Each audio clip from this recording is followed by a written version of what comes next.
Love the camera moves on that bit. You mass-comm majors take note. As I said before, the early bits took on a variety of themes, but one theme that we kept from day one is my editorial comments, which we do periodically. Here's one now from the early 1970s.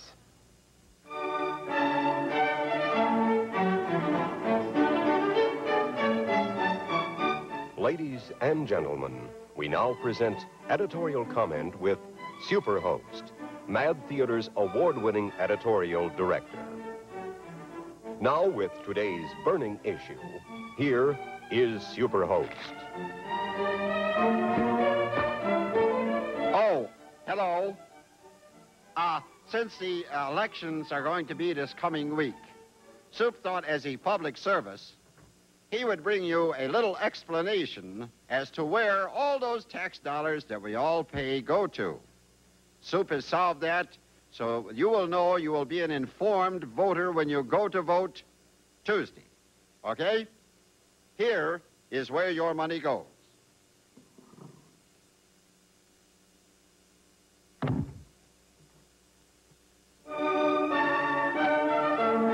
You've been listening to editorial comment by SuperHost.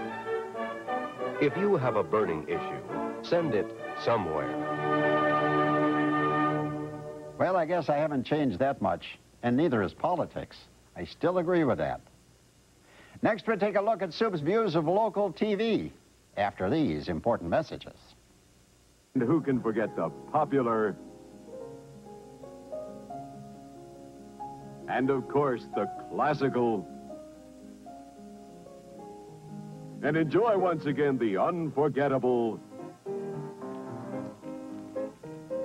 This offer available for a limited time only, so act now. So you don't forget, send $4.99 for records, $7.99 for 8-track tapes to Marcel Warsaw, $4.99 for records, $7.99 to 8-track tapes to Marcel Warsaw, $4.99 for records, $7.99 to 8-track tapes to Marcel Warsaw. Act now!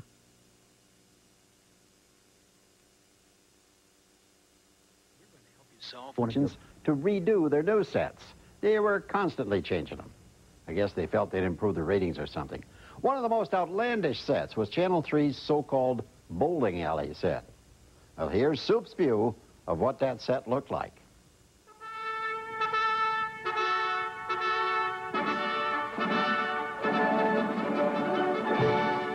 And now it's time for the really big news with our award-winning These Two.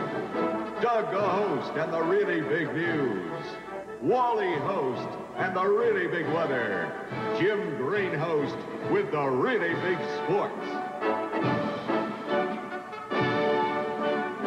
Good evening. President Nixon today, President Nixon today refused to comply with two House Judiciary Committee subpoenas for tapes and papers dealing with Watergate.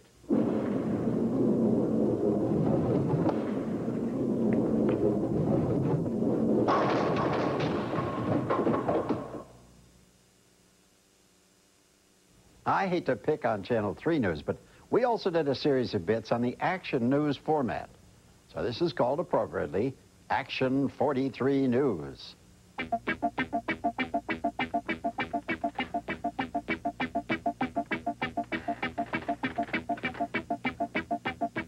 From TV 43, this is Action News with Mike Lanhos and a bunch of other people backing it up with news, weather, and sports.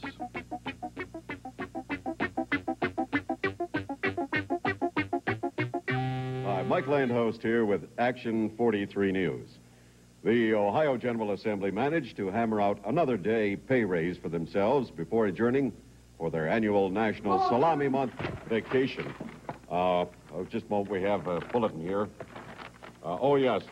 Del Donahost has a special live report by Action 43's Teeny Cam. Come in, Del. Mike, we have a most unbelievable story taking place here at East 14th and Chester. As you can see, our teeny cam is showing King Kong, the monster once thought only to be a Hollywood creation. The beast has done nothing but reap havoc as the people here are fleeing in panic. Well, Del, we have an update here.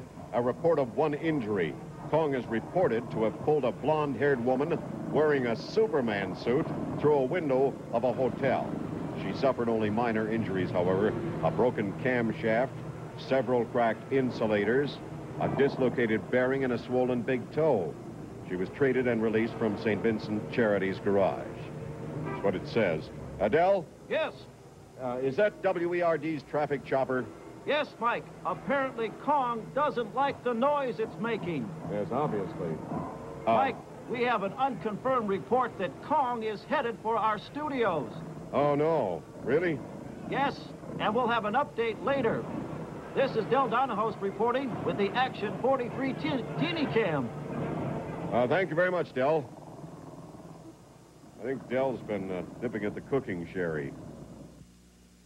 In other news, Idi Amin, the president of Uganda, declared war on Rhode Island today, accusing that tiny state of trying to overthrow his government. The U.S. and Russia today took a major step in the nuclear arms race. They both agreed to ban the use of the bow and arrow. Detroit has announced there'll be a modest price increase.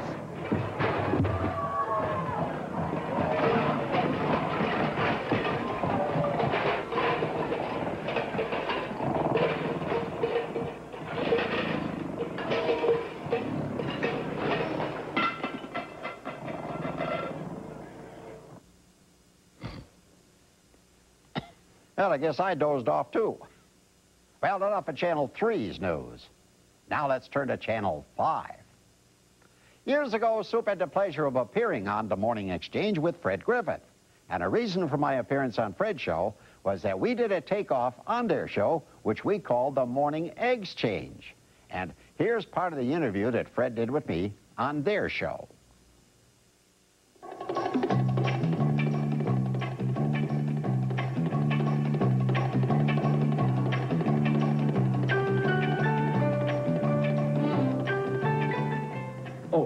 Good morning. Welcome to Morning Exchange. We got a lot of interesting things this morning. We really do. And, of course, Joel's here. Morning, Joel. Morning, Fred. Hey, Fred, is there supposed to be someone else in the show with us? But I just got a phone call from Liz, and she said that she was coming down the shoreway, a small saucer-shaped craft lit right there, and it held her up, and she's going to be a little late this morning.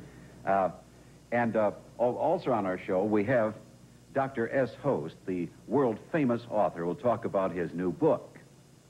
But first, we'll have to take this break.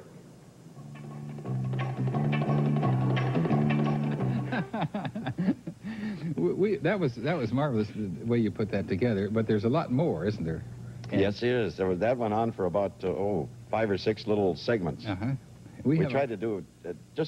We followed your format practically identically. And you picked up on all the things that happened to us around here, caught all the subtle nuances of the Morning Exchange.